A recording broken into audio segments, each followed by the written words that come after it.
आजचं सत्र म्हणजे खरं तर माझ्याकडे काही प्रश्न आहेत आणि तुमच्याकडे पण बरेचसे प्रश्न असणार आहेत. कालपासून आपण खूप सारे प्रश्न विचारतोय, जे एक्सपर्ट्स आपल्या सोबत आहेत. आणि ह्या प्रश्नांमधनंच आपण काही गोष्टी समजून घेणार आहे. कारण ह्या टायटलमधनं पण तुम्हाला यदा-कदाचित बऱ्याच विद्यार्थ्यांना असं वाटलं असेल, की नक्की काय आहे याच्यामध्ये? फारच कॉम्प्लिकेटेड वाटतंय का? पण हे महत्त्वाचं तर नक्की दिसतंय. तर आजचं सत्र आहे, की उद्योजकतेमध्ये तंत्रज्ञानाचे आणि ज्ञानावर आधारित उद्योजकतेचे महत्त्व काय आहे? आणि याच्याविषयी आपल्याशी चर्चा करण्यासाठी आज आपल्यासोबत डॉक्टर योगेश कुलकर्णी सर आहेत. सुरुवातीलाच मला एक प्रश्न विचारायला आवडेल सरांना, की तंत्रज्ञानाचे उद्योगामध्ये काय महत्त्व आहे? आणि आपण आता विज्ञान आश्रमामध्ये अ, तंत्रज्ञानावर का भर देताय, की त्याच्यावर आधारित उद्योग का असावेत किंवा का आहे? विज्ञान आश्रमचा भर का आहे तंत्रज्ञानावरती? सचिन सर, मैं एक बात बोलूं? सचिन सर, हां, विशाल सर बोला.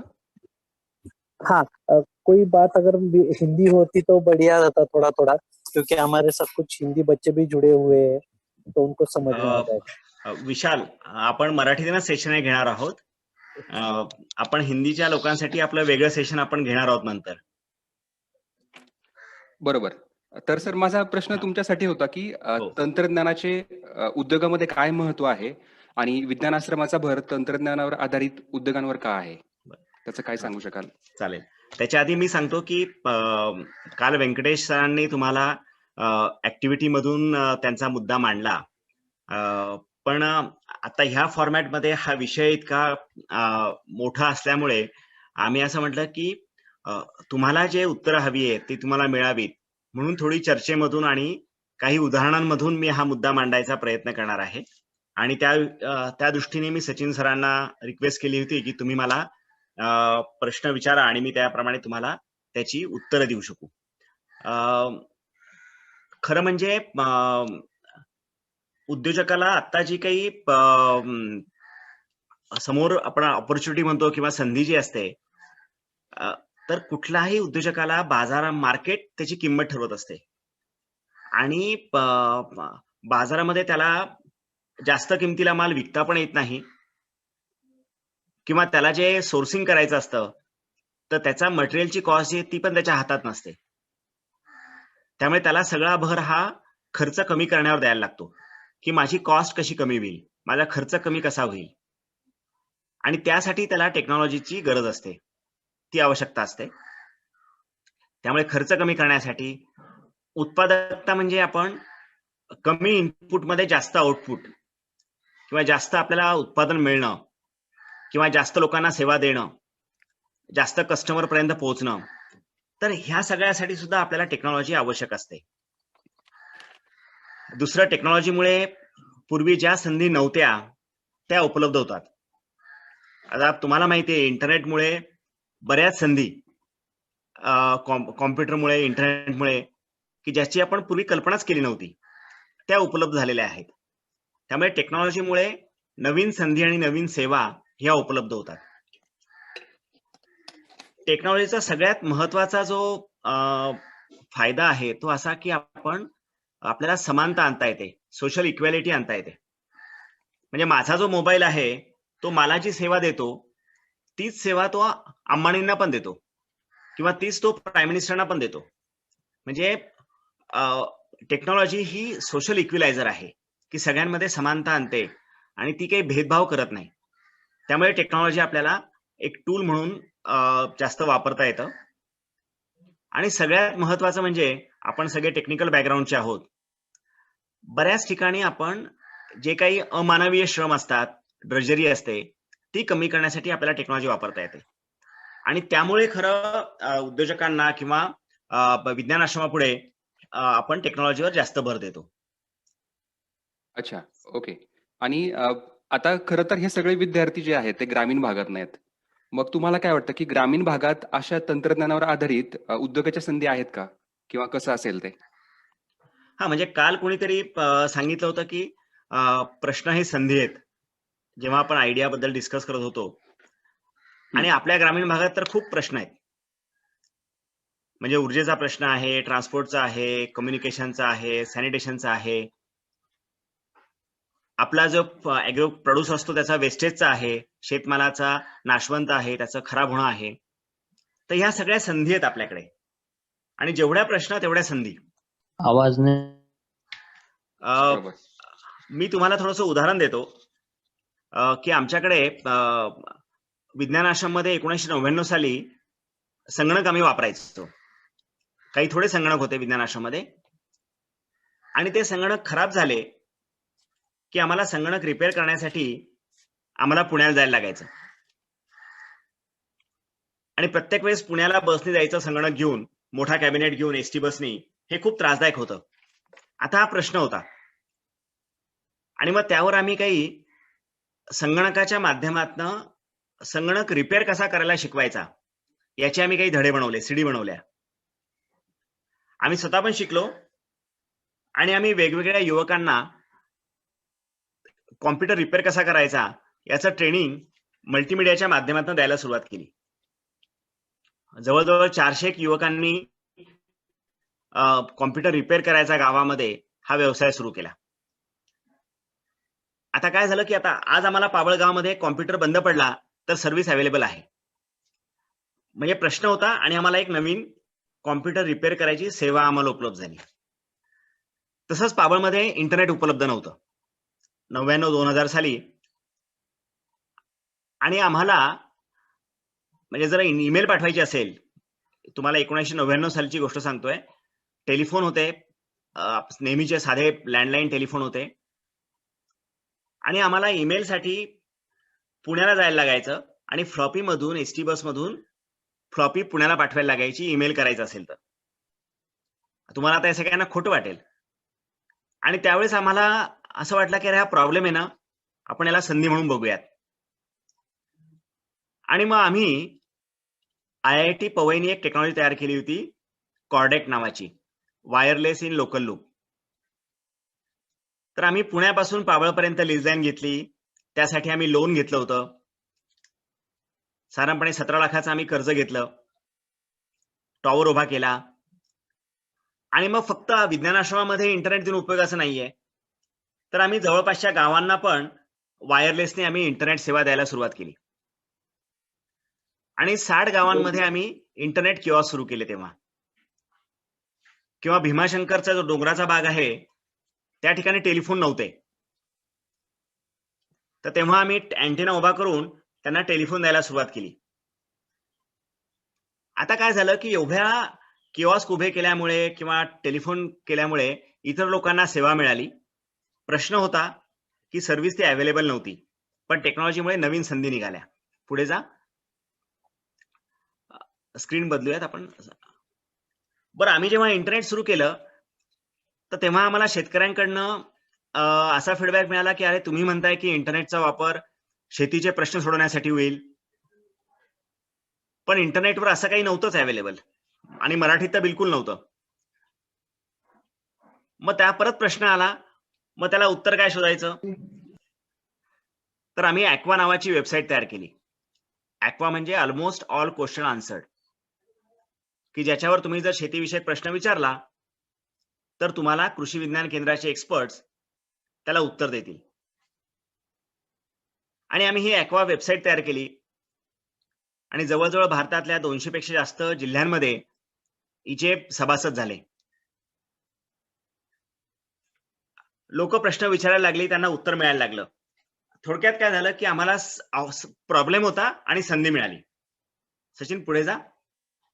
आणि मग त्यातून आम्ही वेगवेगळे ऍप्लिकेशन्स तयार केले की शेतकऱ्यांना बाजारभाव कळावा म्हणून भाव पूछे नावाचं एक ऍप्लिकेशन तयार झालं. आणि नंतर आम्ही ही जी कंपनी होती, ही कंपनी आम्ही एकदा एक लिमिट पर्यंत झाल्यानंतर आम्ही ती एका कंपनीला, दुसऱ्या कंपनीला आम्ही विकून टाकली. सांगायचा मुद्दा प्रश्न आहे, संधी आहे. पुढे जाऊ सचिन. की आम्ही हा IIT इंजिनिअरिंग लॅब मध्ये आम्ही जे काही तयार केलं होतं त्याची न्यूज आली होती, ती फक्त स्क्रीनवर आहे. तर अशा प्रकारे आपल्याला प्रॉब्लेम मधनं संधी ह्या उपलब्ध होत असतात. म्हणजे आता आम्हाला पाबळमध्ये इंटरनेट ही काही नॉव्हेल्टी नाहीये.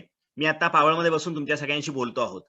पाबळमध्ये बसून आपण वेगवेगळ्या प्रकारचे अमेरिकेतून वेगवेगळ्या प्रकारे डिस्टन्स लर्निंगचे आपण कोर्सेस पाबळमध्ये घेत असतो.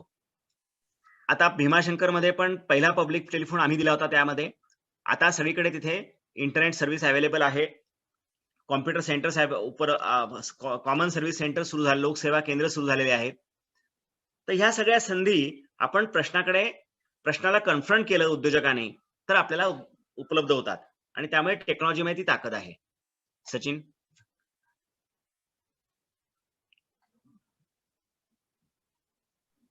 तुम्ही आता बऱ्याचशा टेक्नॉलॉजीची माहिती सांगितली. इंटरनेट आहे, कॉम्प्युटर आहे किंवा बाकी ऑटोमेशनमध्ये पण बरेचशा कामं यायला लागली, टेक्नॉलॉजीज यायला लागलेल्या आहेत. पण आता तंत्रज्ञानामुळं नोकऱ्या कमी होत आहेत आणि मग त्याबद्दल तुम्हाला काय वाटतं, की कसं असेल पुढे? सचिन, तुम्ही एकटेच प्रश्न विचारतायत. अजून कोणाला प्रश्न विचारले असतील तर त्यांनी चॅटमध्ये टाकले तर आपल्याला बोलता येईल त्याच्याविषयी सुद्धा प्रश्नांविषयी. येस. हो, म्हणजे टेक्नॉलॉजीमुळे जॉब जात आहेत हे खरं आहे. म्हणजे मी स्क्रीनवर आता काही गोष्टी डिस्प्ले केलेल्या आहेत.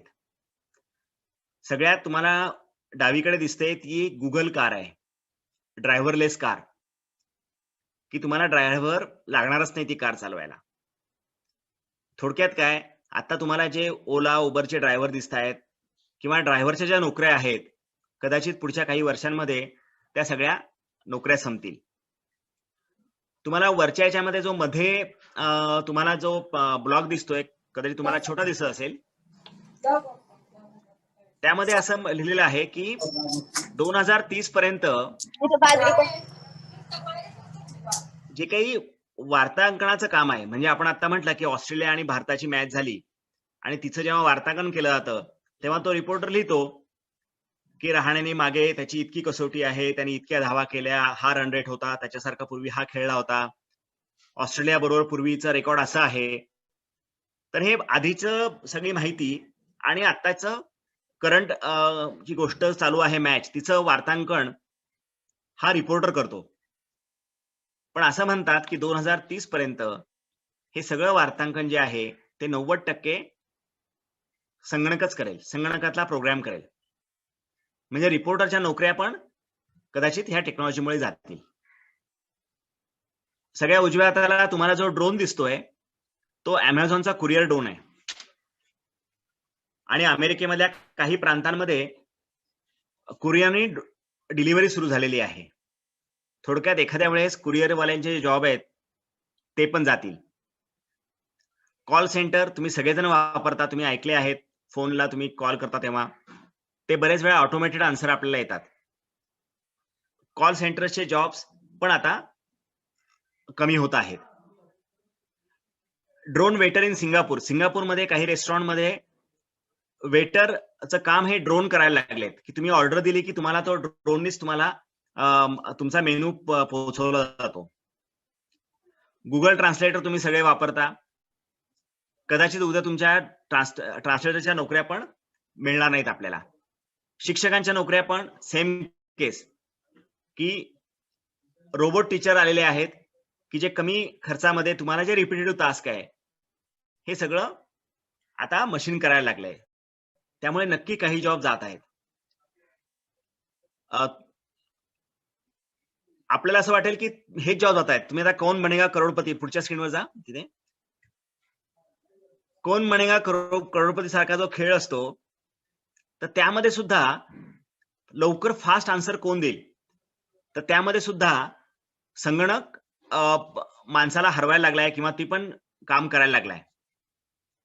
आणि याचं कारण स्पष्ट आहे की 1950 पर्यंत म्हणजे 17 सालापासून 1950 पर्यंत ज्ञान निर्मितीचा वेग 15 वर्षामध्ये दुप्पट होता. म्हणजे जगातलं ज्ञान 15 वर्षांनी दुप्पट व्हायचं. पण आता 1950 नंतर दरवर्षी 66% नवीन माहिती तयार होते. म्हणजे मागच्या वर्षीपेक्षा 66% एवढी मोठी माहिती दरवर्षी जमा होते आहे, तयार होते आहे. आणि त्यामुळे कृत्रिम बुद्धिमत्ता ही बरेचसे माणसाचे जॉब घेत आहेत. पुढे जा. म्हणजे अगदी डॉक्टरचं म्हटलं आपण तर एखाद्या डॉक्टरला जर अपडेट राहायचं असेल तर त्याला दर महिन्याला 630 तास अभ्यास करायला लागेल. 630 तास. आणि हे माणसाला तर शक्य नाही एवढा वेळ अभ्यास करणं केवळ जगात झालेलं नवीन ज्ञान समजून घेण्यासाठी. आणि त्यामुळे हा डॉक्टर वॅटसन हा IBMचा आर्टिफिशियल इंटेलिजन्सचा डॉक्टर आहे. तर असे नवीन टेक्नॉलॉजी आपल्याला टेक ओव्हर करणार आहेत किंवा आपल्या आयुष्यामध्ये येणार आहेत. आणि फक्त माणसंच नाही तर जनावरं, म्हणजे डायनॅमिक एक बोस्टन मधली कंपनी आहे आणि त्यांनी जनावरांचा रोबोट तयार केलाय माल वाहून नेण्यासाठी, की ज्या ठिकाणी लष्कराला उंच ठिकाणी काही सामान घेऊन जायचं असतं, तर त्यासाठी बोस्टन डायनॅमिक्सनी अशा प्रकारचा रोबोट तयार केलाय. म्हणजे माणसाचे जॉब तसेच प्राण्यांचे जॉब हे सुद्धा या टेक्नॉलॉजीमुळे डिस्टर्ब होणार आहेत अशी शक्यता आहे. आणि आपल्याला याच्यामध्ये पुढे जायला लागेल. म्हणजे ह्या सगळ्या टेक्नॉलॉजी ह्या वेगाने वाढणार आहेत. सध्याच्या पद्धतीने हे प्रश्न सुटणार नाहीत आणि आपल्याला शिक्षणाने, आपल्याला व्यवसाय करताना, समाज म्हणून आपल्याला हे सगळे नवीन बदल स्वीकारायलाच लागणार आहेत असं मला वाटतं. सचिन?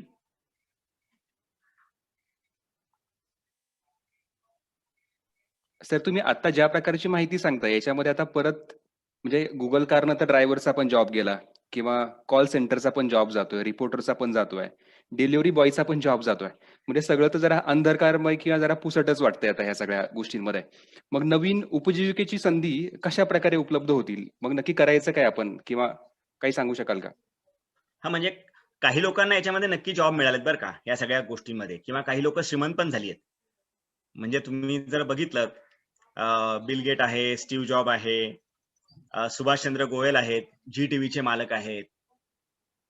तर ही सगळी लोक यशस्वी झाली आहेत आयुष्यामध्ये आणि पुढे गेलेली आहेत आणि त्यांच्याकडनं आपल्याला नक्की काहीतरी शिकण्यासारखं आहे. आपण पुढच्या काही दिवसांमध्ये आपण त्यांच्याबद्दल पण बोलूयात, किंवा जसे आपल्याला विषय आपले एकमेका जातील त्या प्रकारे. पण मला तुम्हाला अजून एका वेगळ्या गोष्टीवर संधी तुम्हाला सांगायची आहे, की आपण सगळेजण आता तिसऱ्या औद्योगिक क्रांतीमध्ये प्रवेश करतो आहोत, थर्ड इंडस्ट्रियल रिव्होल्यूशन, आणि त्याच्यामध्ये आपल्याकडे खूप संधी आहेत. तुम्ही म्हणाल की थर्ड इंडस्ट्रियल रिव्होल्यूशन काय, तर त्याच्या आधी आपण पहिली औद्योगिक क्रांती म्हणजे काय समजून घेऊयात. 19व्या शतकामध्ये पहिली औद्योगिक क्रांती झाली की ज्यामध्ये कोळसा आणि वाफेचे इंजिन याचा शोध लागला. पहिल्यांदा छापखाना तयार झाला, पहिल्यांदा वर्तमानपत्र छापलं गेलं, बायबल छापली गेली, गीता छापली गेली, ज्ञान प्रसाराची माध्यमं तयार झाली. ही होती आपली पहिली औद्योगिक क्रांती, वाफेचे इंजिन. पुढे जा. मग दुसरी औद्योगिक क्रांती की ज्यामध्ये ऑइल वापरायला सुरुवात झाली, कार तयार झाल्या, टेलिफोन आले, टीव्ही आला, कम्युनिकेशन सुरू झालं.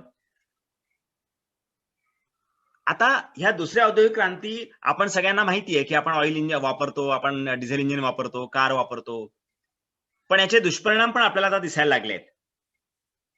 म्हणजे ऑइलच्या किमती वाढत चालल्या आहेत. आपण जर बघायला गेलं तर ऑइलची जे किमती आहेत ह्या सारख्या वाढत चालल्या आहेत आणि जगामध्ये जी काही ऑइलची उपलब्धता होती प्रत्येक व्यक्ती मागे, सचिन स्लाइड बदला, तर ती जी आहे तर ती 1979 नंतर सारखी कमी होते. म्हणजे दरवर्षी आपल्या पर व्यक्ती मागे ऑइलची उपलब्धता कमी होत चालली आहे आणि ऑइल काढायचा खर्च वाढत चाललाय.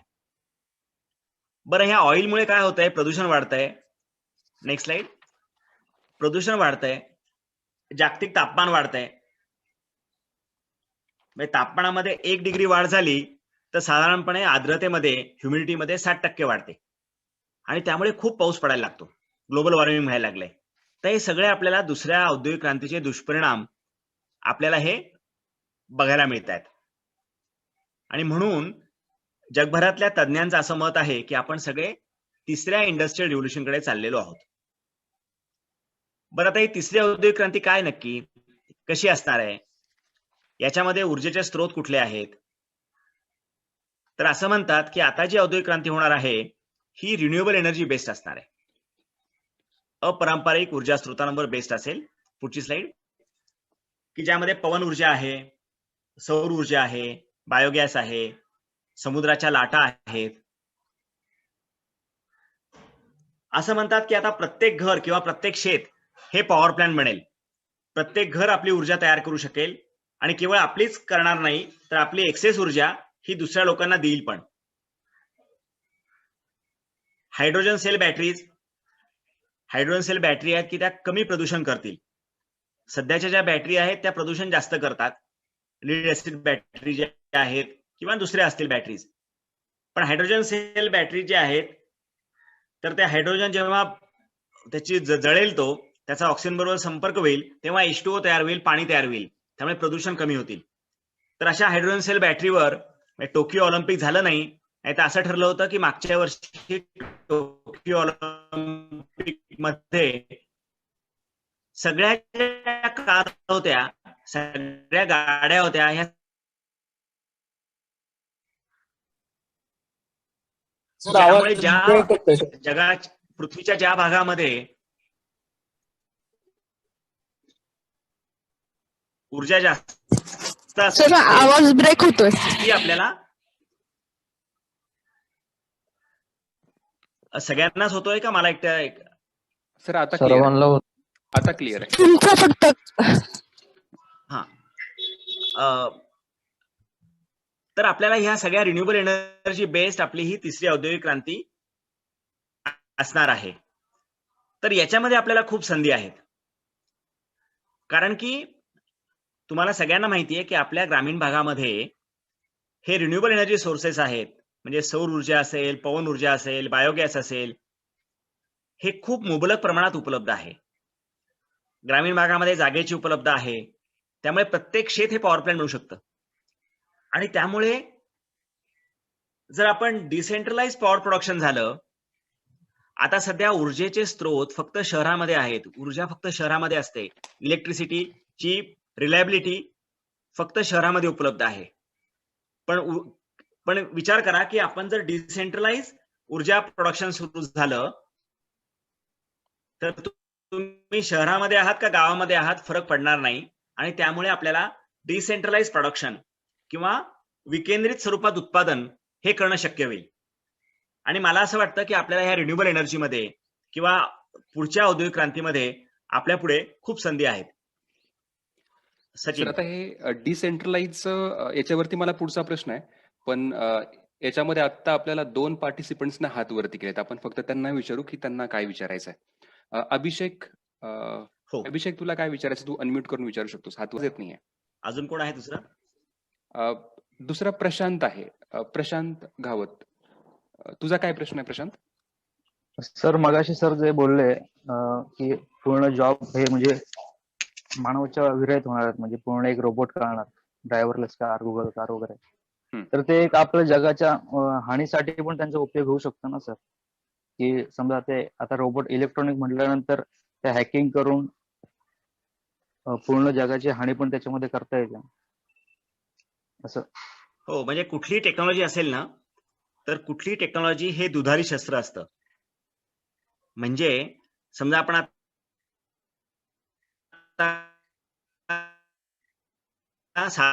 आता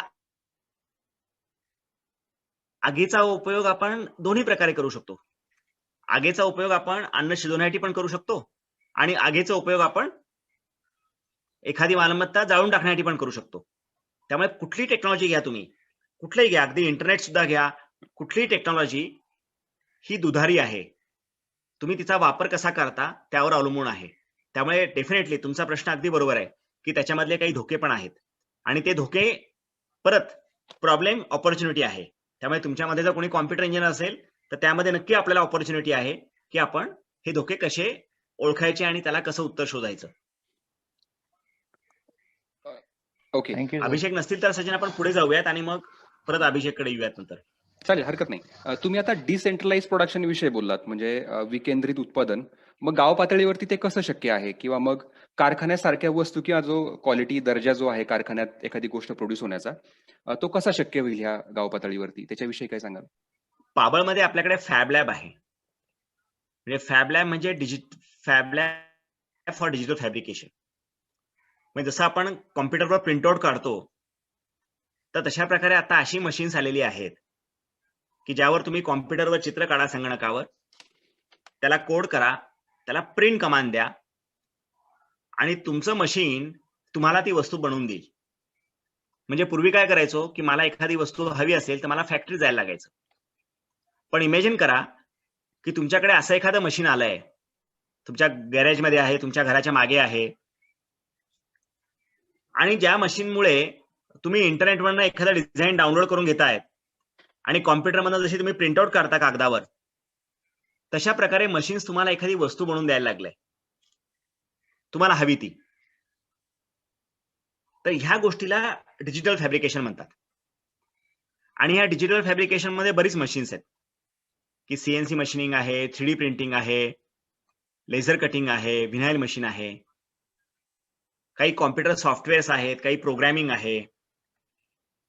तर ह्या सगळ्या गोष्टींचा वापर करून फॅबलॅब ही कल्पना तयार झाली आहे. तुम्हाला मी ती लिंक पण तुमच्या ग्रुपवर नंतर देईल, तुम्हाला तुम्ही ते जास्त माहिती पण त्याची घेऊ शकाल. तर हे टूल्स तुमच्याकडे असले ना, तर you can make almost anything. म्हणजे या फॅबलॅबचा वापर करून लोकांनी घरं बनवले आहेत, ऍग्रिकल्चर टूल्स बनवलेले आहेत, ड्रोन बनवलेले आहेत. तर वेगवेगळ्या गोष्टी आपल्याला बनवता येतात. आणि म्हणून आपण अशा प्रकारचे टूल्स, पूर्वी ते खूप कॉस्टली होते, जसं संगणक पण पूर्वी खूप कॉस्टली होते, कॉम्प्युटर्स पूर्वी खूप महाग होते, पण आता आपल्या प्रत्येकाच्या घरी आलंय आणि खिशात पण आलंय की मोबाईल मधून. तर तसं काही दिवसांनी हे टूल्स स्वस्त होत चालले आणि आपल्या दृष्टीने ती संधी आहे की माझ्या गावामध्ये हे सगळे टूल्स असतील तर मी सेवा देऊ शकतो. का बरं फॅक्टरीतनं वस्तू आणायच्या? हा मोबाईल मला कुठेतरी कोरियामध्ये बनलाय आणि तो मला इथे कोणीतरी डिस्पॅच केलाय, एक्सपोर्ट केलाय, इम्पोर्ट केलाय. त्याच्याऐवजी मी इंटरनेटवर डिझाईन डाउनलोड करतो, त्या डिझाईनचे पैसे त्याला देतो आणि माझी वस्तू माझ्या गावातलं मटेरियल वापरून मी स्वतःच बनवतो. आणि हे घातलंय. म्हणजे हे काही स्वप्न आहे असं नाहीये. याची बरीच उदाहरणं तुम्हाला देता येतील. तर मला वाटतं डिजिटल फॅब्रिकेशन आपल्याला डिसेंट्रलाइज प्रोडक्शनसाठी मदत करेल. सर मला वाटतं की आता तंत्रज्ञानाचं काय महत्व आहे उद्योगांमध्ये त्याची पुरेशी माहिती दिली आहे. आजच्या टॉपिकमध्ये एक असंही होतं की ज्ञानावर आधारित उद्योग म्हणजे काय असेल, तर त्याच्याविषयी काही थोडी उदाहरणं द्याल का? ज्ञानावर आधारित उद्योग म्हणजे काय वगैरे? हा, म्हणजे पाबळमध्ये आम्ही आता ना विकिपीडियाचं काम करतो. म्हणजे तुम्ही लोकांनी पण विकिपीडिया बद्दल वापर केला असणार, नक्कीच तुम्ही सर्च केला असणार. पण आपण सगळेजण आपण काय करतो माहितीये का? आपण फक्त कन्झ्युमर आहोत. आपण गुगल मधनं फक्त सर्च करून ज्ञान मिळवतो, आपण ज्ञानात कॉन्ट्रीब्युट नाही करत. मराठी भाषेमध्ये फारसं ज्ञान उपलब्धच नाहीये गुगलवर, इंटरनेटवर अवेलेबलच नाहीये. मराठी विकिपीडियावर खूपच कमी लेख अवेलेबल आहेत, उपलब्ध आहेत. तर आम्ही पाबळमधल्या काही मुलींबरोबर आम्ही काम सुरू केलं आणि आम्ही असं म्हटलं की मराठी विकिपीडियावर लेख लिहायचे. मग आम्ही लेख लिहायला सुरुवात केली आपल्या गावाबद्दल, आपल्या सणांबद्दल. मग असं लक्षात आलं की अरे विकिपीडियावर आम्हाला विकी लायब्ररी पण आहे, त्या ठिकाणी आम्हाला पुस्तकं पण ठेवता येतात. आणि मग आम्ही काही लेखकांचे एक डिक्शनरी होती रानडेंची, ती आम्ही स्कॅन केली आणि ती आम्ही अपलोड केली. खूप जुनी डिक्शनरी आहे, 100 वर्षापूर्वीची, की सगळ्यांना ती सर्च करून मिळेल म्हणून. आणि आम्हाला ते काम कसं करायचं त्याला OCR म्हणतात, की स्कॅन करायचं पुस्तकाचं पान. स्कॅन झालं की त्याला ते सर्च करता आलं पाहिजे म्हणून त्याला OCR करायचा, ऑप्टिकल कॅरेक्टर रेकग्निशन, अशा प्रकारचं ते टूल वापरायचं. तर हे सगळं आम्ही करायला सुरुवात केली. आणि मग आम्ही काही लेखकांना म्हटलं की अरे तुम्ही आम्हाला तुमची पुस्तकं देता का? आम्ही असं OCR करू आणि त्याच्याबद्दल आम्ही तुम्हाला काही चार्ज करू.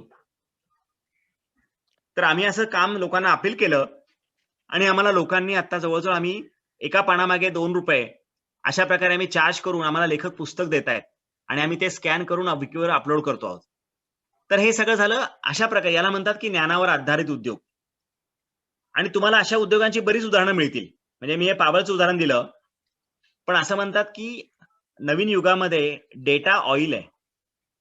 म्हणजे जसं पूर्वी डिझेल होतं, पेट्रोल होतं, तसं आपल्या युगामध्ये डेटा इज न्यू ऑइल. आणि तुम्हाला माहितीये की आता गुगल, फेसबुक, व्हॉट्सअप हे सगळे लोक आपल्याला फुकट सेवा देत आहेत.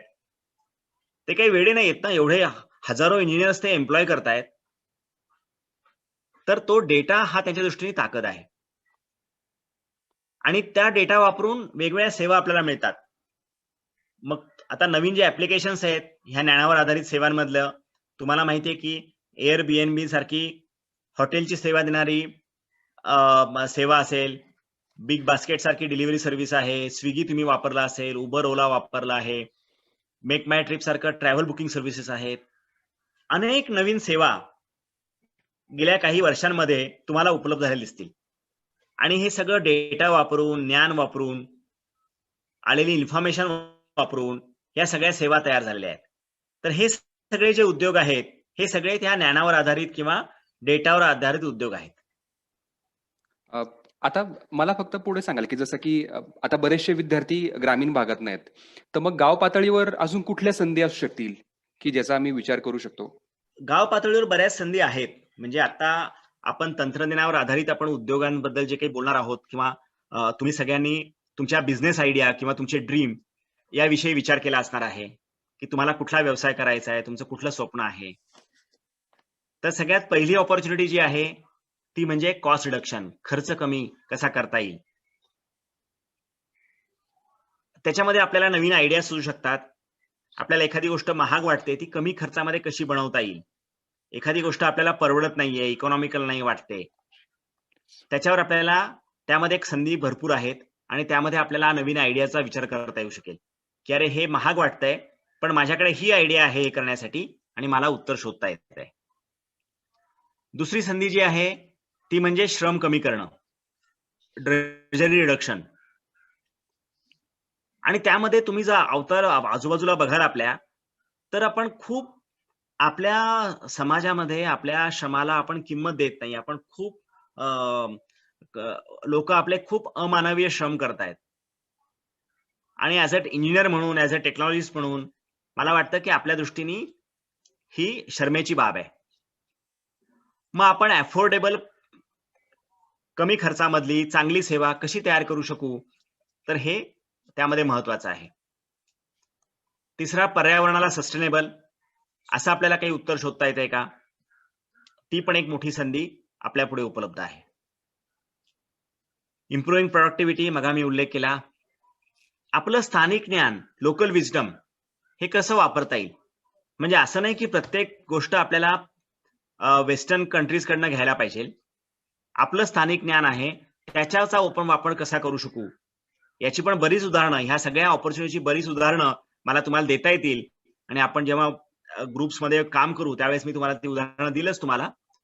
पण इन्व्हॉल्विंग लोकल विजडमचा कसा वापर आपण करूयात आणि त्याच्यातून खूप संधी आपल्याकडे नक्की उपलब्ध आहेत. प्रोडक्ट इंडस्ट्रीज, नवीन प्रोडक्ट, काही प्रोडक्ट फक्त आपल्या देशासाठी आणि आपणच बनवू शकतो.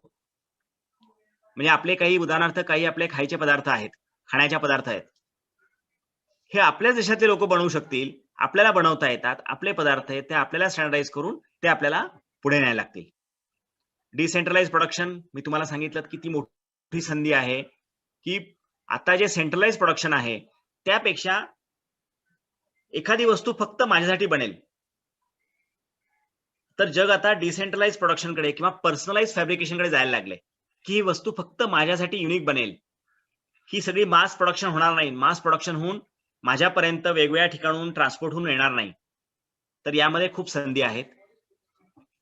वेगवेगळ्या प्रकारच्या सेवा लोकांना देण्यासाठी, मग ती पाण्याची आहे, मला माहित नाही, पण गेल्या 5 वर्षापूर्वी आपल्या गावामध्ये फिल्टर वॉटर डिस्ट्रीब्यूट करायचा व्यवसाय नव्हता.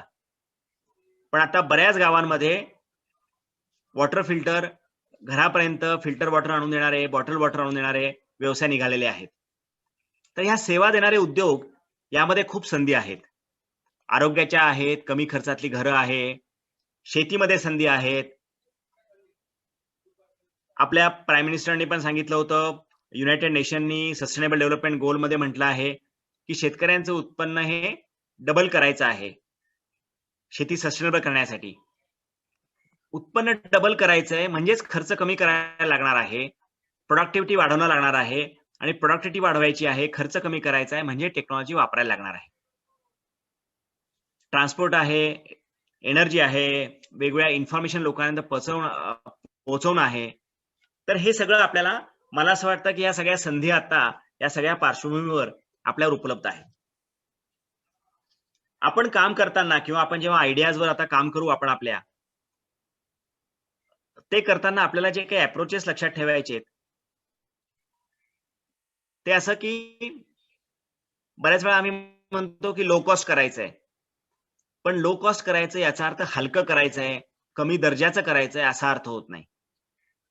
तर लो कॉस्ट असलं पाहिजे, परंतु ते हाय व्हॅल्यूच असलं पाहिजे.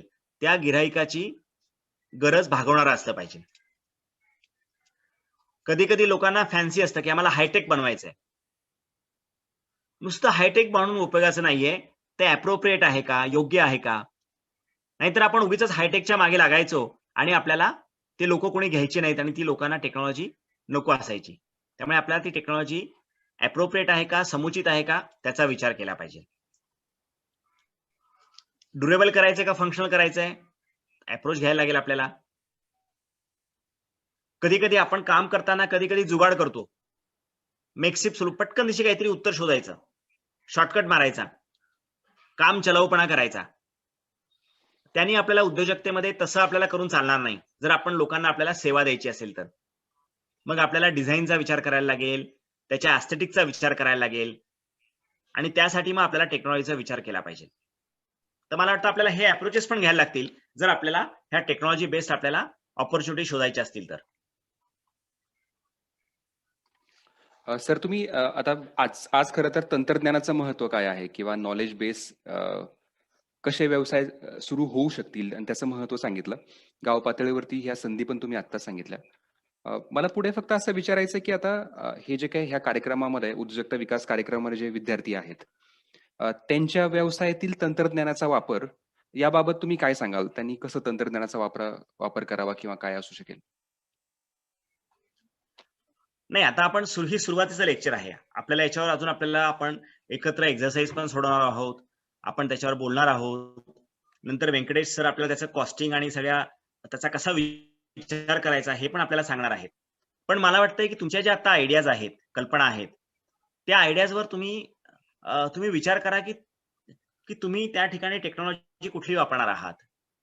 तुम्ही तुमची जी आयडिया आहे ती जास्त प्रोडक्टिव्ह बनण्यासाठी, जास्त कॉस्ट इफेक्टिव्ह बनण्यासाठी, कस्टमरला त्याची जास्त व्हॅल्यू मिळण्यासाठी तुम्हाला कुठल्या प्रकारची टेक्नॉलॉजी वापरायला लागणार आहे. मी आता बऱ्याच टेक्नॉलॉजीचा फक्त ओझरता उल्लेख केला, सोलर पासून उद्योगांपर्यंत मी त्याचा फक्त आता उल्लेख केलाय. पण त्यामध्ये तुम्हाला कदाचित थोडंसं गुगलची मदत घ्यायला लागेल, थोडं सर्च करायला लागेल आणि तुम्हाला बघायला लागेल की अरे तुम्ही कुठली टेक्नॉलॉजी तुम्हाला वापरायला लागणार आहे किंवा त्याची दिशा कुठली आहे. की मला बाबा मोबाईल बेस्ड टेक्नॉलॉजी वापरायला लागणार आहे, मला डेटा जमा करायला लागणार आहे किंवा मला सौर तंत्रज्ञानामधलं काहीतरी मला काम करायचं आहे, मला ट्रान्सपोर्ट व्हेकलमध्ये, इलेक्ट्रिक व्हेकलमध्ये काम करायचं आहे. आणि मग त्याला जोडून दुसरा प्रश्न तुम्हाला सांगायला लागेल की त्या टेक्नॉलॉजीचं कौशल्य तुमच्याकडे आहे का, की तुमच्याकडे त्याचं स्किल तुमच्याकडे आहे का, आणि ते नसेल तुम्ही अभ्यास केलेला आहे का, आणि नसेल तर तुम्हाला त्याच्यासाठी कुठला सपोर्ट पाहिजे आहे, तुम्हाला कुठली अडचण आहे की कुठलं कौशल्य मला मिळवायला लागणार आहे. तर मला वाटतं याचा विचार तुमच्या सगळ्यांच्या बिझनेस आयडिया किंवा तुमच्या ड्रीम हे तुम्ही आता लिहिलेले असतील, तर त्या ड्रीम आयडिया करताना तुम्हाला याचा विचार हा तुम्हाला करायला लागेल असं मला वाटतं. की आपण ही असाइनमेंट म्हणून पण आपण घेऊयात की तुम्हाला कुठली तुम्हाला माझी आयडिया ऍग्रिकल्चर डोमेन मधली आहे, एनर्जी मधली आहे, सर्व्हिस इंडस्ट्री मधली आहे, सेवा उद्योगातली आहे, एखादं नवीन प्रॉडक्ट मला बनवायचं आहे आणि ते बनवताना बाजारात काय अवेलेबल आहे, ते कुठली टेक्नॉलॉजी वापरता आहेत, मला माझं वेगळं काय असणार आहे, आणि ते मला करायचं असेल तर मला कुठले कौशल्य किंवा कुठली माहिती मला मिळवायला लागणार आहे. मला वाटतं याचा अभ्यास हा तुम्हाला सगळ्यांना करायला लागेल. सचिन सर. चालेल. आपण मला वाटतं की ह्या 3 प्रश्नांची उत्तरं ॲज अ असाइनमेंट म्हणून आपण आज घेऊया आणि सगळ्या विद्यार्थी मित्रांना त्याचा नक्की विचार करायला लागेल. आणि आता तुमच्या टॉप ऑफ द माइंड जे असेल, मला वाटतं की आपण असाइनमेंटमध्ये ते टाकत जाऊ. कालांतराने यदा कदाचित ते बदललेलं पण असेल. आता शेवटाकडे जात असताना आज आपण जी काही माहिती सरांकडनं घेतली आहे, याच्याविषयी जर आपल्याला काही प्रश्न असतील, तर आपण सरांना ते विचारूयात. तुम्ही माईक अनम्यूट करून विचारू शकता किंवा मग हात वरती करा, मी तुमचं नाव घेतो आणि मग तुम्ही प्रश्न विचारा. चार्टमध्ये प्रथमेश विचारतोय 3D प्रिंटर्स. प्रथमेश जरा सांगशील का नक्की तुझा प्रश्न काय आहे 3D प्रिंटर्स विषयी? नाही सर, मी ते फक्त सुचवत होतो की 3D प्रिंटर्स फॅब्रिकेशन मध्ये एक भाग असतो तो. हा हा ते माझ्या कॉलेजमधील मुले वगैरे ते प्रोजेक्ट बनवतात, मग त्यांना त्यासाठी त्याचा उपयोग होतो. मग ते जातात पुण्याला वगैरे 3D प्रिंटिंग साठी. अच्छा, बरोबर बरोबर. आता बघ, त्यांना पुण्यात यायला लागतंय. मे बी लोकली जर ते उपलब्ध झालं तर मे बी तिथंच त्यांना ते मिळेल. हा, आणि जे म्हणजे ते त्यांना सर्व्हिस अवेलेबल करून देतात, तर त्यांचा बिझनेस असतो 3D प्रिंटिंगचा वगैरे. Correct correct. म्हणजे 3D प्रिंटिंग मध्ये खूप सेवा आहे. नमस्कार सर. म्हणजे आता उदाहरणार्थ ज्वेलरी डिझाईन, तर ज्वेलरी डिझाईन साठी 3D प्रिंटरचा वापर केला जातो. किंवा प्रोस्थेटिक्स, म्हणजे हात तुटलाय, म्हणजे तुम्हाला आता असं वाटत असेल की आता मी तुम्हाला दाखवतो 3D प्रिंटर जे आहे ना, प्रोस्थेटिक मध्ये माझा हात आहे समजा, आणि माझ्या हाताचं प्लॅस्टर किती घाण दिसतं बघायला असा, आणि तो 21 दिवस ठेवून माझा प्लॅस्टर झाला असेल तर मला 21 दिवस असा हात ठेवायला लागतो. तर आणि बरं ते धुता पण येत नाही हात. माझा हात प्लॅस्टर मध्ये आहे, मला धुता पण येत नाही, खूप खाजव येते. तुमच्यापैकी कोणाला जर प्लॅस्टर मध्ये हात त्यांचा पडला असेल तर त्यांना सांगता येईल. एका विद्यार्थ्यांनी असा प्रकारचं डिझाईन केलंय, मी मला सापडलं तर मी तुम्हाला दाखवेल, की ते प्लॅस्टर असं केलंय त्यांनी की तुम्ही त्या हाताला खूप डिझाईन सारखं वाटेल आणि तुम्हाला हात धुता पण येईल. म्हणजे तुम्हाला तो हात धुता पण येईल प्लॅस्टर घातलं तरी, आणि तुमच्या हाताचा 3D प्रिंट त्यांनी तयार केलाय. तर अशा वेगवेगळ्या प्रकारच्या संधी, की प्रश्न असा होता की माझ्या हाताला खाज येते, माझा हात मोडलाय, मला प्लॅस्टर करायचंय, आणि त्याला मी 3D प्रिंटर पूर्णपणे करून जो सपोर्ट आहे तो तयार केला. तर अशा वेगवेगळ्या संधी खरं याच्यामध्ये उपलब्ध आहेत 3D प्रिंटिंग मध्ये. तर इथून पण पुढे जाऊन मोडलेले हात वगैरे असते, त्यासाठी डमी हात वगैरे बनवणे, त्यामध्ये पण तो 3D पण प्रिंटिंग. प्रोस्थेटिक आहे. हो हो हो. म्हणजे बरेच उपयोग त्याचे आहेत तसे. मी 1 मिनिट स्क्रीन शेअर करतो, तुम्हाला दाखवतो मी कसा हात येतो, तुम्हाला कल्पना येईल त्याची.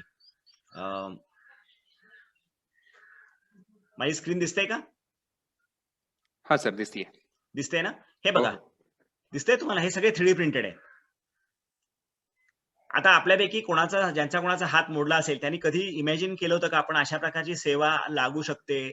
आपण गृहीत धरलंय, आपण ऍक्सेप्ट केलंय की हाताला प्लॅस्टर आहे, याचा अर्थ मला खाज येणारच, मला 21 दिवस असंच ते जाड पांढरं घालून फिरायला लागणार. पण बघा, एखाद्या उद्योजकाला वाटलं की नाही, हे ऍक्सेप्टेबल नाहीये, आणि त्यांनी अशा इतक्या प्रकारे सुंदर हात घालून त्यांनी केलेत, 3D प्रिंट केलेत. तर अशा खूपशा संधी उपलब्ध आहेत, मला सांगायचं ते. बरोबर. अजून कोणाला काही प्रश्न आहेत का? अभिषेक, नमस्कार तुझा सर. आवाज. हा, विचारा.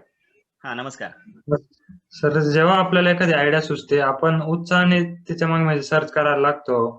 पण मग म्हणजे सर्च करण्याच्या वेळेस आपल्याला कळालं का ते अगोदर कुठं झालेलं आहे, तर का तिच्यात मग नंतर पोटेन्शियल नाहीये. मग त्यावेळेस असं थोडा आत्मविश्वास डाऊन होतो. बऱ्याच वेळेस असं होतं का आपली आयडिया झालेली असती कुठेतरी. सूरज, हा. हा प्रश्न मला पण खूप वेळा होतो, आणि मला नेहमी असं वाटतं त्यामुळे की म्हणजे मला असं वाटतं अरे आपल्याला ही आयडिया आली आणि आपण खूप एक्साइट होतो मी, आणि नंतर लक्षात येतं सर्चवर की अरे आपल्यापेक्षा कोणीतरी अजूनच हुशार माणूस आहे तिथे, असं आपल्याला कळतं.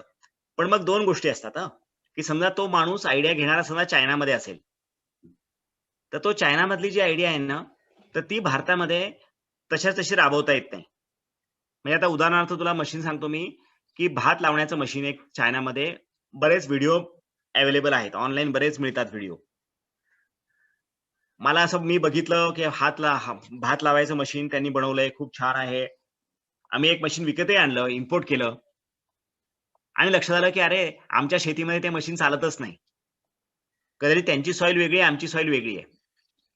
आणि मग याला म्हणतात टेक्नॉलॉजी अडॅप्टेशन करणं, की आम्हाला टेक्नॉलॉजी अडॉप्ट करायची आहे. नवीन शोध लावताना शोधाच्या 2-3 गोष्टी असतात. एक प्रोडक्ट आयडिया सुचणं, हा एक गोष्ट झाला. त्या आयडिया कमर्शियलाइज करणं, ह्याच्यामध्ये पण इनोव्हेशन असतं. ती आयडिया अडॉप्ट करून वापरणं आपल्या परिस्थितीमध्ये, त्याच्यामध्ये पण इनोव्हेशन आहे. ती आयडिया लोकांपर्यंत पोहोचणं, डिसिमिनेट करणं, त्याचा प्रसार करणं, याच्यामध्ये पण इनोव्हेशन आहे. तर किंवा मग तुम्ही जे बिझनेस मॉडेल तयार कराल, म्हणजे आता ओला आणि उबर काय करतं, ते काही कार चालवत नाही किंवा कार विकत घेत नाही, काही करत नाही. त्यांचं इनोव्हेशन कशात आहे? त्यांचं बिझनेस मॉडेलमध्ये इनोव्हेशन आहे. तर आपल्याला अशा प्रकारे विचार करायला लागेल की अरे मला हा प्रश्न माझ्या समाजामध्ये आहे का? आहे, तो प्रश्न मला सोडवायचा आहे कुठल्याही प्रकारे. माझ्यापेक्षा जर दुसऱ्या कोणीतरी केलं असेल तर मी ती टेक्नॉलॉजी अडॉप्ट करू शकतो का? ती ओपन सोर्स आहे का? का त्याच्यावर त्याचं ज्ञान घेऊन मी त्याच्यावर अजून एक वेगळी आयडिया टाकतो का?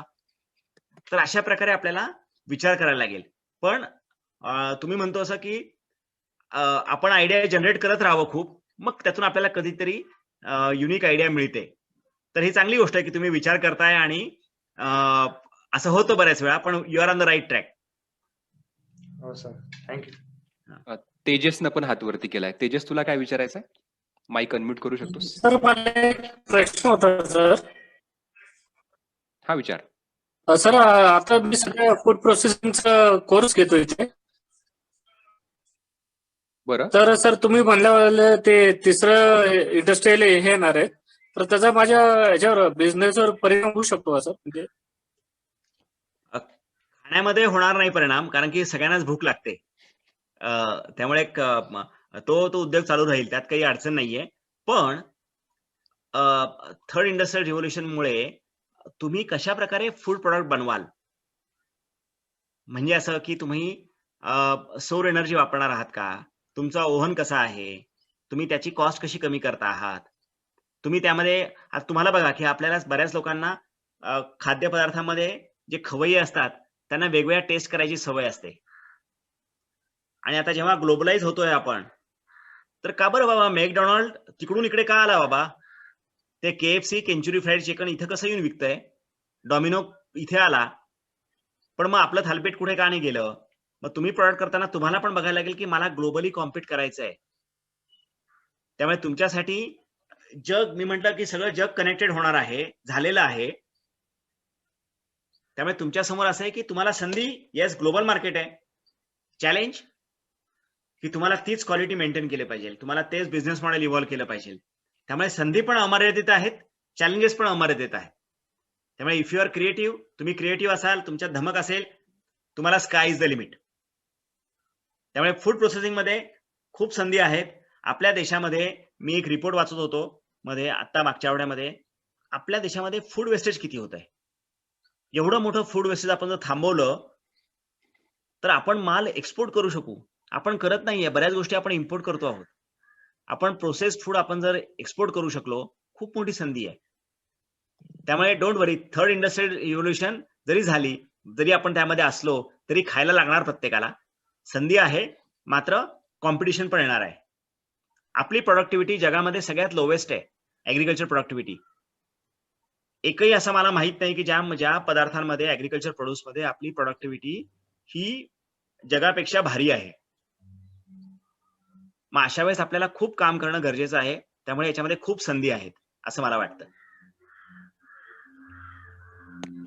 रोहित पाटील, तू काहीतरी एक प्रश्न टाईप केलाय. Thank you sir. Yes, Rohit Patil, तुझा प्रश्न विचारतोस का तू? तुझा आवाज ऐकायला आवडेल मला. रोहित पाटील. हा सर, हॅलो.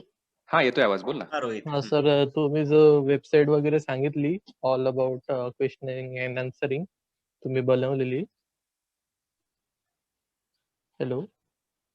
हा बोला ना. हो हो. हा सर, तर ऍज अ सोशल प्रोजेक्ट होता की तो म्हणजे ऍज अ बिझनेस म्हणून केला तुम्ही? कारण तुम्ही त्याला पुढे जाऊन विकलेला आहे, तर मग तुम्ही त्याला मॉनिटाईज कसं काय केलं म्हणजे? हो. कारण तो एक questioning and answering type of platform होता ना, मग त्याला मॉनिटाईज कसं केलं? म्हणजे आम्ही जेव्हा ते सुरू केलं, तर तेव्हा आयडिया खूप छोटी होती. म्हणजे आम्ही वर्डप्रेसचा ब्लॉग वापरून आम्ही ते सुरू केलं होतं. पण नंतर जेव्हा असं लक्षात आलं की याचा उपयोग खूप चांगला होतोय, तर मग आम्ही त्याची एक स्वतंत्र वेबसाईट तयार केली, ॲक्वा नावाची. सुरुवातीला वर्डप्रेस म्हणजे ज्या फ्री ब्लॉगिंग साईट असतात त्याच्यावर आमचा सगळी वेबसाईट होती. पण मग जेव्हा आम्ही वेबसाईट त्याची बनवली, तर मग त्यानंतर आम्ही असं ठरवलं की सुरुवातीला तो विज्ञान आश्रम, IIT पवई आणि कृषी विज्ञान केंद्र बारामती या तिघांनी मिळून ते काम सुरू केलं होतं, प्रयोग सुरू केला होता. पण असं लक्षात आलं की अरे आता याला खूप एनर्जी लागणार आहे, याला खूप काम करायला लागणार आहे. जर जास्त लोकांपर्यंत पोहोचवायचं असेल तर स्टाफ लागणार आहे, कारण वेबसाईट चांगली लागेल. तर मग त्यासाठी आम्ही कंपनी फॉर्म केली. कारण शेवटी कुठली गोष्ट टिकायची असेल तर तुम्हाला ती कंपनी किंवा उद्योग स्वरूपातच टिकता येते. ती ग्रँटवर किंवा सोशल कॉज म्हणून एका मर्यादेपर्यंत जाऊ शकते. जोपर्यंत प्रयोग असतो, एखादी नवीन आयडिया तुम्ही एक्सपेरिमेंट करता, तोपर्यंत तुम्हाला तुम्ही कोणाची मदत घेतली वगैरे शक्य असतं. पण जास्त लोकांपर्यंत पोहोचण्यासाठी तुम्हाला व्यवसाय करायला लागतो. तर म्हणून आम्ही त्याच्यासाठी त्याचा आम्ही व्यवसाय सुरू केला त्याचा. त्याचे वेगवेगळे बिझनेस मॉडेल होते. हे काही सबस्क्रिप्शन होतो लोकांना, काही आम्ही त्याच्यावर इन्शुरन्स लोकांना विकत होतो. आम्ही जो डेटा लोकांना मिळतो त्यानुसार आम्ही त्यांना क्रॉप ऍडव्हायझरी द्यायचो. त्यांचं पूर्ण प्लॅनिंग, म्हणजे नाशिकचे द्राक्ष शेतकरी असतील किंवा डाळिंबाचे शेतकरी आहेत की जे थोडे क्लायमेटला सेन्सिटिव्ह क्रॉप्स आहेत, त्यासाठी आम्ही ऍडव्हायझरी सुरू केली होती की त्यांच्या क्रॉपचं पूर्ण नियोजन, की त्यांच्या शेतात द्राक्षावरचा एक फवारणी कमी झाली तर त्यांचे एवढे पैसे वाचतायत. तर मग आम्ही तशा प्रकारे त्यांना ऍडव्हाइस देता येईल आम्हाला या सगळ्या डेटामधनं, ही सर्व्हिस आम्ही सुरू केली होती. आम्ही बरेच 5-6 वर्ष ती कंपनी चालवली.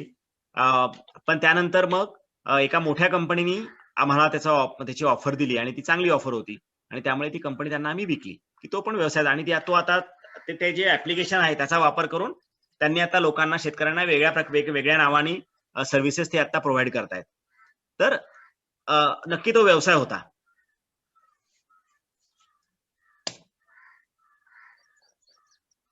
Okay.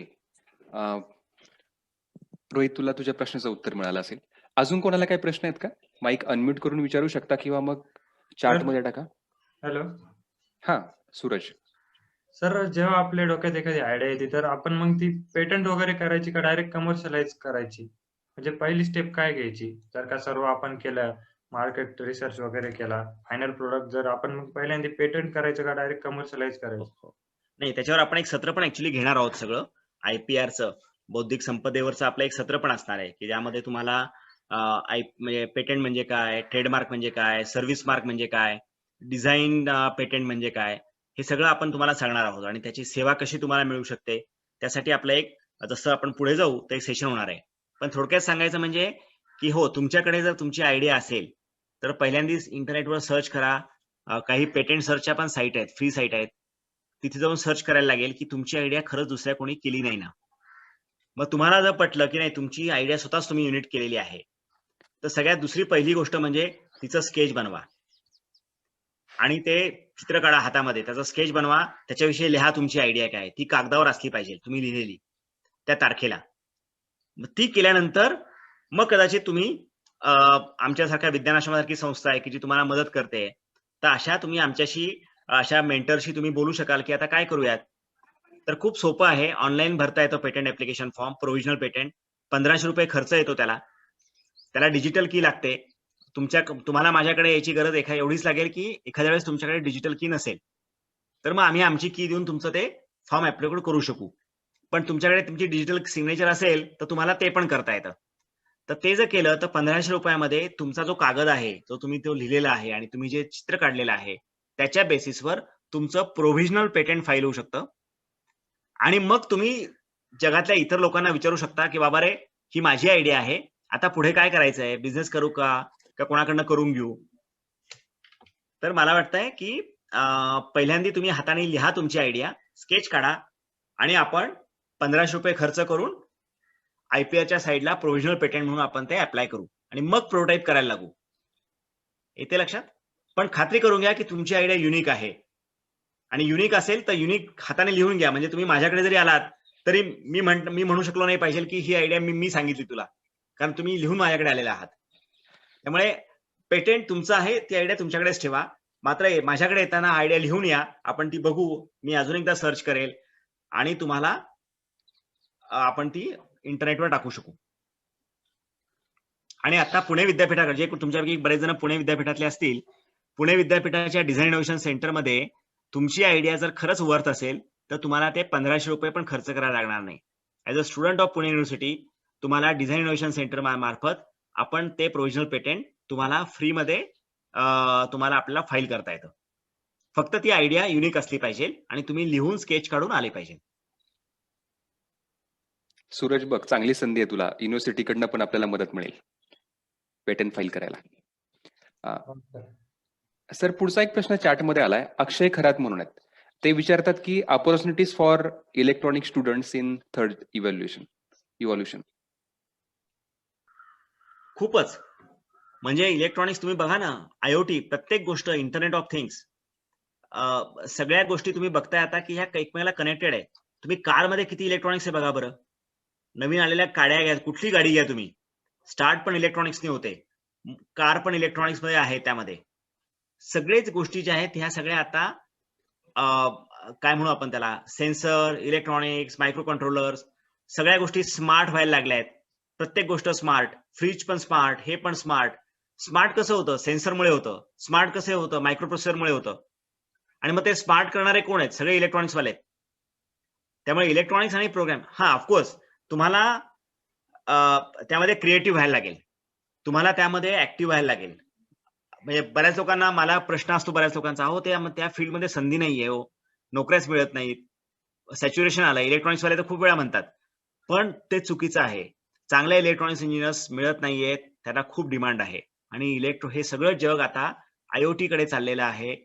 Internet of things, robotics, drones, तुम्ही आता सगळ्या गोष्टी ऐकल्या, या सगळ्या गोष्टी तुम्ही इलेक्ट्रॉनिक्स बेस्ड आहे. अरे कोविडमध्ये हँड सॅनिटायझर डिस्पेन्सर इलेक्ट्रॉनिक्स, किती सगळ्या गोष्टी इलेक्ट्रॉनिक्स, ते व्हेंटिलेटर्स इलेक्ट्रॉनिक्स. मी इलेक्ट्रॉनिक्सचे ऍप्लिकेशन्स तुम्हाला मी किती सांगू.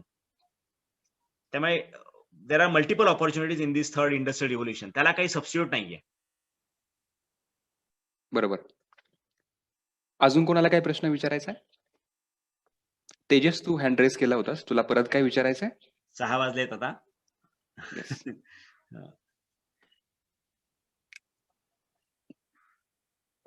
जर कोणाला प्रश्न असेल तर तुम्ही माईक अनम्यूट करून विचारा. हॅलो. हा प्रशांत. Hi sir. सर आता विचारा. सर जे म्हणाले की पुणे विद्यापीठामधून जे शिक्षण घेत असो तर पेटंटसाठी फ्रीमध्ये होऊन जाते म्हटले, तर त्यासाठी म्हणजे एज्युकेशन घेत असेल तरी चालेल की घेतलं असेल तरी चालेल? हे बघा, तुम्ही एज्युकेशन घेऊन पासआउट झाला असाल तर 1500 रुपये फार छोटी अमाऊंट आहे भरायला. पण लक्षात घ्या, आयडिया हीच तुमची ऍसेट आहे, हे तुमचं कॅपिटल आहे. जर तुम्ही तुमच्या आयडियामध्ये दम असेल, पुणे विद्यापीठ डेफिनेटली तुमचं फाईल करेल. परंतु कसं आहे, पुणे विद्यापीठ म्हणेल तुम्हाला की अरे आमच्या विद्यार्थ्यांनी हे फाईल केलेलं आहे, मग आम्हाला तुमचं जेव्हा कमर्शियलाइज झालं तर आमचा पण थोडा स्टेक पाहिजे त्याला, तुम्ही आम्हाला इतके, काहीतरी त्यांची अट असेल समजा. तर कदाचित तुम्ही जर तुम्ही जर पासआउट झाला असाल आणि 1500 रुपये तुम्ही अफोर्ड करू शकत असाल, तर उद्योजक हा नेहमी स्वतंत्र असतो. तर त्यामुळे तुम्हाला स्वतंत्र राहायला जास्त आवडेल. त्यामुळे तुम्ही तुमची मला आयडिया दाखवा.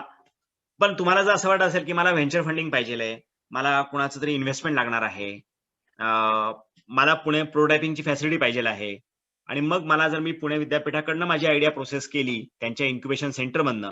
आपल्या पुण्यामध्ये बरेच इन्क्युबेशन सेंटर आहेत.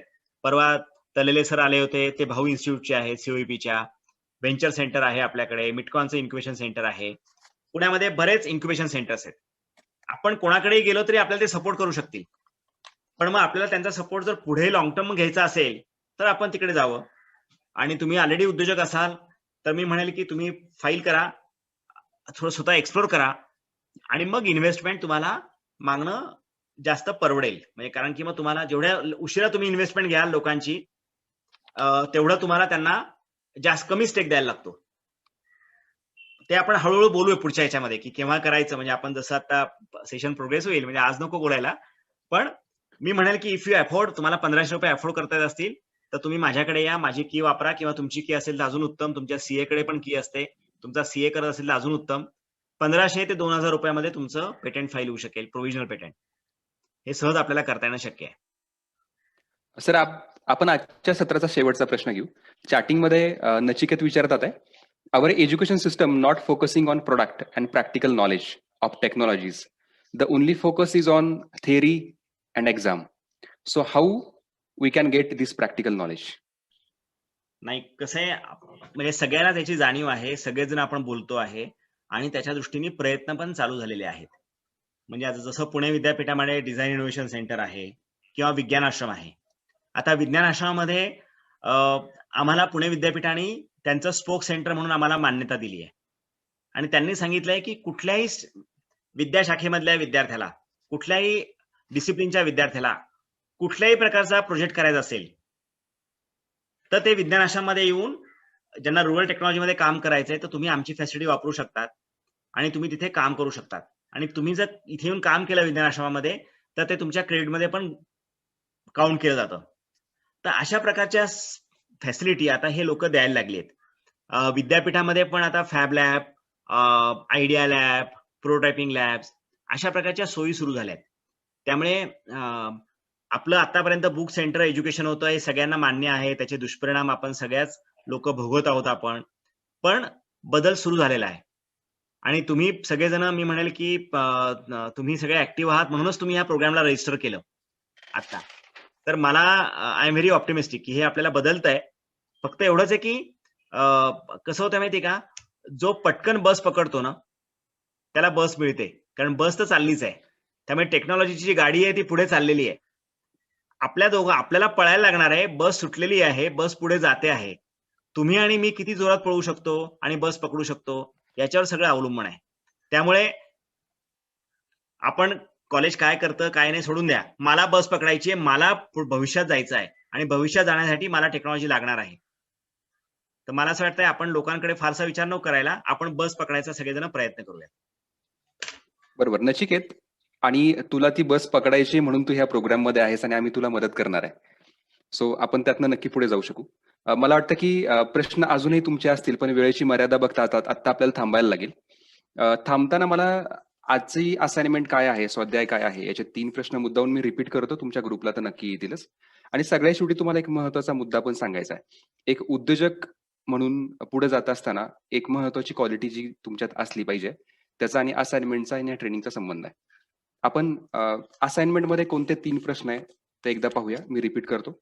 पहिला प्रश्न आपण पाहिला की तुमच्या व्यवसायात कुठल्या तंत्रज्ञानाचा वापर तुम्ही करणार आहात. तुमचं काहीतरी ड्रीम असेल, एक स्वप्न असेल की मला याचा व्यवसाय करायचा आहे.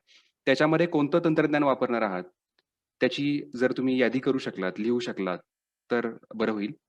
दुसरा प्रश्न असा आहे की मग त्या तंत्रज्ञानाचे कौशल्य तुम्हाला आहे का? ते तयार करणं असेल किंवा ते वापरणं असेल, याचं कौशल्य तुमच्याकडे आहे का? होय नाही मध्ये पण उत्तर तुम्ही देऊ शकता किंवा लिहू शकता. याच्या पुढचा तिसरा प्रश्न असा आहे की तंत्रज्ञानाचा अभ्यास तुम्ही केला आहे का, जे तुम्हाला वापरायचं तुमच्या व्यवसायात? आणि नसेल तर तुम्हाला ते करण्यात कुठली अडचण येत आहे, जिथं आम्हाला कळेल की तुम्हाला काय मदत करता येईल. तर आजच्या दिवशी तुमच्या मनात जी काही स्वप्न असेल तुमच्या व्यवसायाचं, त्या संदर्भानं तुम्ही याच्यामध्ये माहिती लिहू शकता. हे नंतर बदलूही शकता, काही हरकत नाहीये. आणि जी एक महत्वाची गोष्ट मी सांगणार होतो तुम्हाला की एक उद्योजक म्हणून पुढे जाताना तुमच्याकडे असलीच पाहिजे, ती म्हणजे की तुमचं काम तुम्ही अगदी वेळेत आणि चांगल्या क्वालिटीनं पूर्ण करायला पाहिजे. बऱ्याचदा आपण कमिटमेंट देतो पण त्या पूर्ण करत नाही, तर हे जरा धोकादायक आहे. तर मला वाटतं की एक उद्योजक म्हणून पुढे जाताना ह्या ट्रेनिंग प्रोग्राममध्ये असाइनमेंट पूर्ण करणं, त्याही चांगल्या प्रतीच्या आणि एकदम वेळेमध्ये, ही एक महत्वाची गोष्ट असेल. ही तुमची पहिली पायरी असेल, ती सवय म्हणून तुमच्या अंगात भिनण्यासाठी. तर असाइनमेंट आपण नक्की सोडवताना काही अडचणी असतील तुम्ही आम्हाला कॉल करा.